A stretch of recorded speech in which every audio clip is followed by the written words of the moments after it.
Bueno, pues aquí estoy para continuar leyéndoles parte de la novela El Aviador.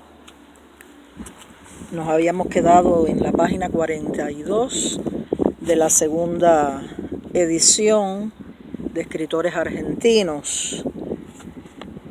Y voy a retomar lo último que leí. Dice: El Aviador ya casi ni escribía la novela. Yo, la diosa, con minúscula, me le aposesionaba. Sufría una vivencia esotérica, numerológica, astrológica, espiritista, quiromántica, inusitada, parapsicológica, diabólica. Debía deshacerme de ella y me puse a leer las oraciones, plegarias y alabanzas a Jehová de los salmos bíblicos que me devolvieron la paz que requeríamos, el aviador y yo, para escribir la novela, el testimonio,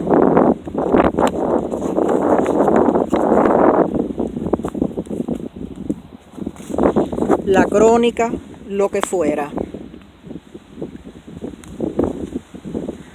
Surizaday Acosta y sus hermanas testigos de Jehová trataban de ayudarme a comprender la Biblia, pero tenía que comprenderla después por mí misma. Yo me resistía a hacer el voto unido, pero aquella imagen del socialismo manco me enterneció otra vez. Lo habían amputado, pero vivía. En realidad pensaba que siempre había sido mentira en todas partes. El propio Marx explicaba que sería burdo cualquier intento prematuro, pero antes de 1989 no lo tenía tan claro. Había leído la ideología alemana, pero no aún las revistas Sputnik ni los tiempos nuevos de la Unión Soviética. Lo cierto era que cuando el socialismo echara mano y dedos otra vez, ya sería polvo, ánima en pena, luciérnaga, otra cosa. Mi maleficio parecía ser tener que dedicarme a la literatura a tiempo completo y de gratis, ser escritora independiente e inédita. No me había buscado un representante jurídico, ni nadie se me había brindado para eso. A los establecidos y a la mayoría, al vulgo, eso se les antojó un excentricismo de Fidel Valverde, que era un provinciano que tenía que salir a flote y nadie hacía nada por él ni por los otros. Era un argumento sólido, por él ni por los otros. Me pareció un argumento sólido y lo defendí de muchos, porque siempre creí más en su talento que en él mismo y sus acciones con los semejantes. Me interesaba más su creación que el creador literario, otro imperfecto más, otro loco e infeliz más.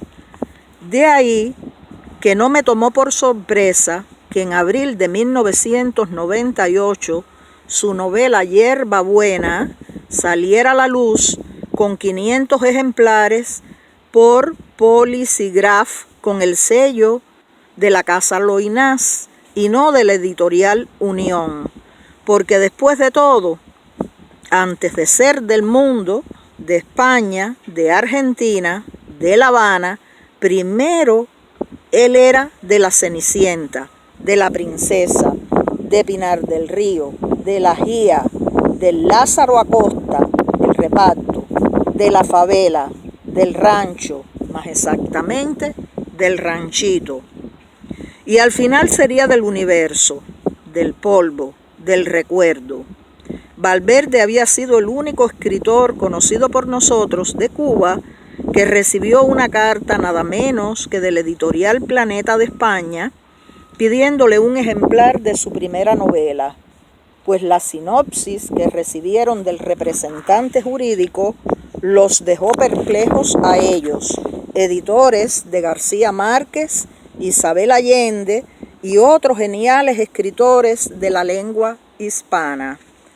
Aquello parecía un milagro, sobre todo porque no había salido jamás de la isla de Cuba, ni a cumplir misión internacionalista, pues no estaba de acuerdo con hacerlo. Yo me alegré más que todos de esa victoria de su estética poshumanista. En ese tiempo hablábamos mucho de ella. En cuanto a mí, camellos y dromedarios me cerraban todas las puertas a la esfera espiritual, intelectual, oficial. Seguía subterránea. Y ni la idea del club Amigos de Silvio Rodríguez, de Emilito, Josefina, Nila, en la Casa de la Cultura Municipal, se aprobó nunca. Silvio y yo invitábamos a caminar con nosotros, aunque siempre fuéramos perseguidos, y eso era muy peligroso. Yo era ya más peligrosa que Silvio, pues se decía que lo tergiversaba, que tergiversaba a Martí, a Marx, a Engels, a Lenin, al Che, a Silvio, y lo peor, que ignoraba a Fidel Castro. Lo habían escrito y todo en documentos oficiales de época. En mí no se creía. En Silvio sí. Tal vez él ya no era el mismo cuando lo encontré tardíamente en Miramar. Mas todavía me seguían invitando al taller literario municipal, que se reunía quincenalmente, a las tertulias mensuales, a los conciertos, a leer en los guateques campesinos. De hecho, me siguieron invitando hasta después del siglo XXI. Y ese era un modo de seguir viva espiritualmente, aunque voluntario y antieconómico. Fatal para mi familia. Eso sí, era por amor al arte. Eso sí era por amor al arte. Fraguela también me invitó a su tertulia quincenal en su casa, donde asistían los más éditos y conocedores de la literatura, aunque nunca los encontré. Ernesto Ortiz me regaló la revista de Liras, donde nunca me publicaron. En Vitral tampoco. Pero estaba viva, creando como nunca, como el aviador. Dagoberto me dio mucho papel y ánimo, eso sí.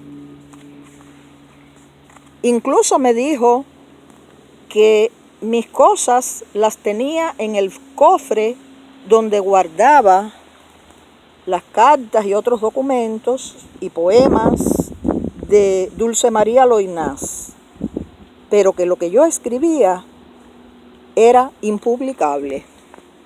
Adela me contaba de un camello, conocido por ambas, amantes de una vieja escritora, arrepentida hasta de leer, que con un anteojo o algo así, se dedicaba él a velar a todo el que entrara y o saliera de la Oficina de Intereses de Estados Unidos en Cuba y de la sección consular, refugiados por sus ideas, en la Embajada de Suiza, la Casa Blanca, frente al malecón habanero. Me dio risa tal ridiculez o invento de auténtica ciencia ficción. Era como de película. En realidad, lo primero que hacían cuando llegabas allí era pedirte el carnet de identidad, los guardias del propio gobierno cubano. Estábamos en el siglo de la desconfianza, y lo cierto era que el camello había volado misteriosamente de la aldea desierto y nadie contaba haberlo vuelto a ver. A lo mejor era que ya estaba en Miami agusanado. Todo ya era posible. Se sospechaba de todos. Qué inmadurez tan adulta y hasta senil. Yo secaba las lágrimas de Dios, Jehová, después de la partida de Juan Pablo II. Mi madre, evangélica ya, no comprendía mi ecléctica, sin darse cuenta que ella misma y toda mi familia y la sociedad eran responsables de ella también. Dagoberto me decía que seguía siendo marxista, porque seguía siendo ecléctica. Mi madre se esforzaba como mi hermano por convertirme a su religión, la correcta, aunque la practicara aproximadamente el 5% de la población de la isla. Pero yo me parecía más a mi padre, aunque hacía 18 años que no lo veía. Y es que, como dijo Richard Bach, escritor americano, ningún lugar está lejos. Mas todavía tenía una remota fe en los míos ajenos. Seguía apelando al 5º Congreso del Partido Comunista. A Clara Toledo, compañera, la situación laboral que aquí describo se mantiene. Le dejé un recado telefónico con mi secretaria Esther y le envío estos documentos. El compañero me concedió el derecho a hablar con él, pero la solución no aparece. Y hubo durante 6 meses una plaza vacante en investigaciones sociales en la filial de la Academia de Ciencias de Cuba. Queda una plaza actualmente vacante de promotor cultural en cultura provincial y otra de museóloga en patrimonio cultural, que he solicitado personalmente y por escrito, pero hasta ahora no me han concedido ninguna. Están en mi perfil profesional y los salarios oscilan entre 210 y 265 pesos cubanos, muy por debajo de los 390 que ganaba en educación, pero cualquiera sería un paliativo decoroso coyunturalmente, porque no renuncio a mi anterior puesto de trabajo, a la rehabilitación, entre comillas, social y a la indemnización económica que reclamé y reclamo al ministro de Educación. Sugiero discuta con el ministerio, el partido provincial y todos los que considere necesario el contenido de la copia de estos documentos, reapelaciones al ministro y respuestas al jefe del equipo de inspección del jefe de despacho del ministro. En marzo o cuando pueda ser, nos veremos. Saludos, muchas gracias. 27 de enero de 1998. Nota. El 2 de diciembre próximo son los 15 de mi hija y no tengo un centavo ahorrado ni negocios. Malviven al día mis hijos. En febrero me entrevistó el dúo de la Comisión del Congreso que permaneció una semana investigando en Pinar del Río y dijo que no se iría hasta resolver mi problema laboral, a pesar de que la jefa de ellos, por teléfono, me había dicho claramente que solo me darían una respuesta política. Otra más, porque, entre comillas, el partido no administra ni da trabajos, solo dirige la sociedad. Lo evidente para mí era que mandaba a votar del trabajo cuando entendía que no se respondía a sus intereses y no se era activista absoluto de su política. Mi entrevista duró como 5 horas y no duró más porque me pararon. Si no, amanecemos allí. Se lo conté después al psiquiatra y me botó de la consulta también. Dijo que no me toleraba más ni un segundo. Me molesté ante lo que consideré una falta de ética profesional suya y le dije, pues usted sabe mi teléfono. Cuando tenga tiempo, me manda a buscar. Y él, por lo menos tú tienes teléfono. Y yo pensando, porque me lo gané con creces. Y él para rematarme, cuando tenga tiempo y deseos, te llamaré. No me llamó nunca, por supuesto. Me pasé toda la tarde llorando, me deprimí varios días y finalmente llegué a la conclusión de que el mensaje real del galeno era que no necesitaba su servicio. Estaba muy lúcida, pero pensaba distinto a lo esperado. Creí que solo necesitaba mis amigos y conformarme con asumir mi realidad. No era confiable espiritualmente en Cuba, aunque intentarían seguir utilizándome hasta el final. Esto último lo comprendí después de febrero de 1999, que cambiaron su táctica conmigo. Pero antes de eso, me lo había demostrado la vida.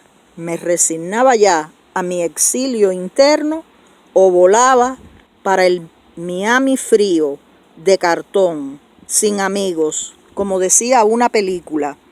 Ni aviadores, ni serafinas, ni sueños, ni silbios.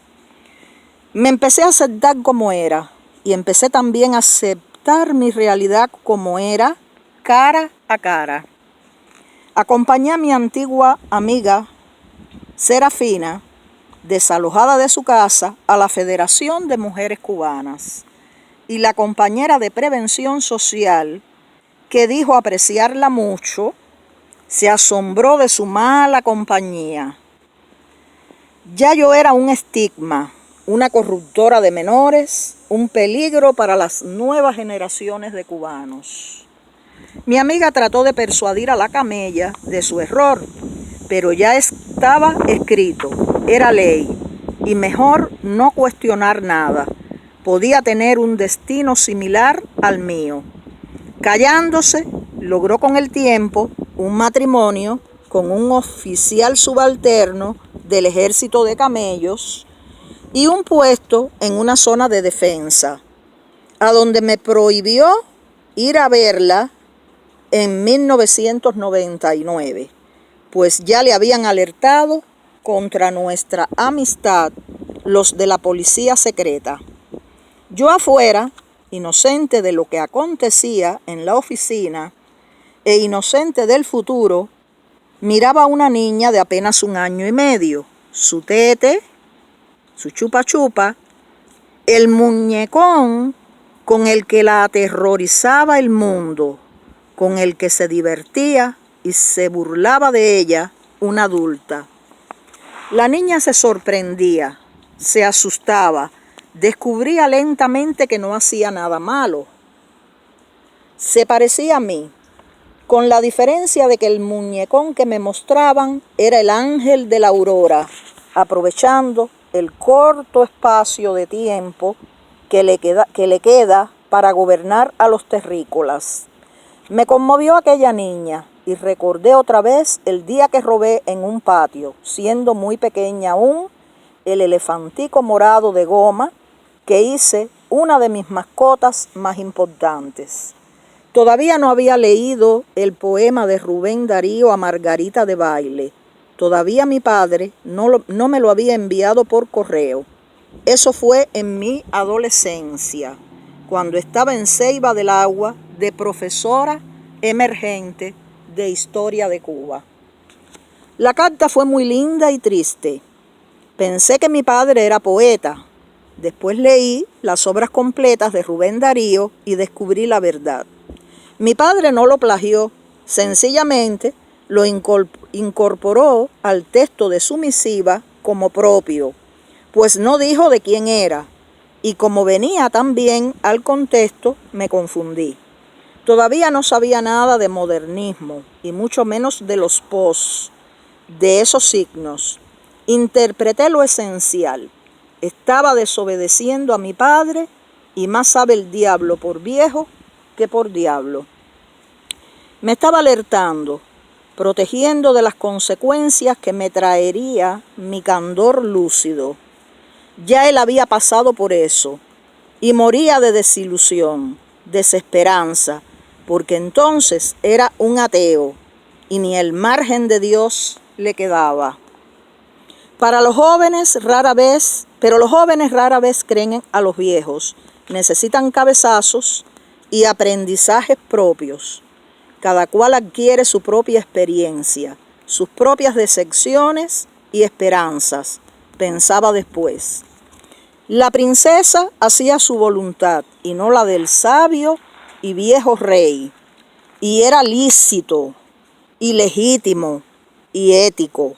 Jesucristo le había dado el permiso de cortar estrellas, luceros, como flores en el jardín del cielo. La princesa portaba una tijera mágica con la que tocaba todo el azul. Por eso respondí con una traumática y soberana y exigente carta al rey, mi padre. Los hijos siempre quieren llegar más lejos y muchas veces son implacables con los padres, hasta que a ellos les sucede lo mismo o parecido con los hijos propios. Las desavenencias venían no solo por política, entonces más importante en la práctica que la familia y que todo. Yo precipitaba la ruptura definitiva de mis padres. Me avergonzaba de tener una familia sin armonía, paz, unión, amor mutuo y respeto entre mis padres.